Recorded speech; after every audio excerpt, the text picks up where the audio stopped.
Newsbreak. Gagamanang lokal sa Usamis musaulog sa 125th Civil Service Month 2025. Panguluhan sa gagamanang lokal sa Dakbayan sa Usamis sa selebrasyon sa 125th National Civil Service Month 2025.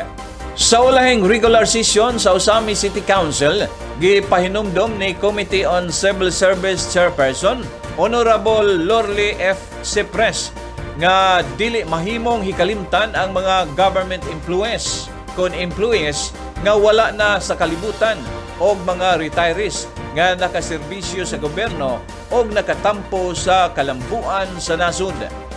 Gipasalamatan usab niya ang mga aktibidad kon aktibong empleyado nga kasamtangang nagserbisyo karon.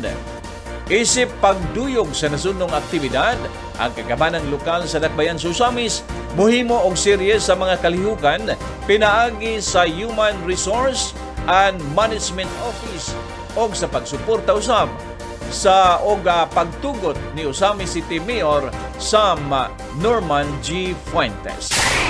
This September, we celebrate the 125th anniversary of the Philippine Civil Service. As we mark this milestone, let us honor and thank all the past and present government workers for their unwavering dedication and commitment to public service. We are also grateful for the privilege to serve the Filipino people and are reminded to uphold the values of excellence, compassion, and accountability in all that we do. So as the Committee Chair on Civil Service, in partnership with the Human Resource Department, will keep you informed about our upcoming programs and activities for this meaningful celebration. So thank you, and together, let us continue to make a difference for a kanunay Asenso Usamis.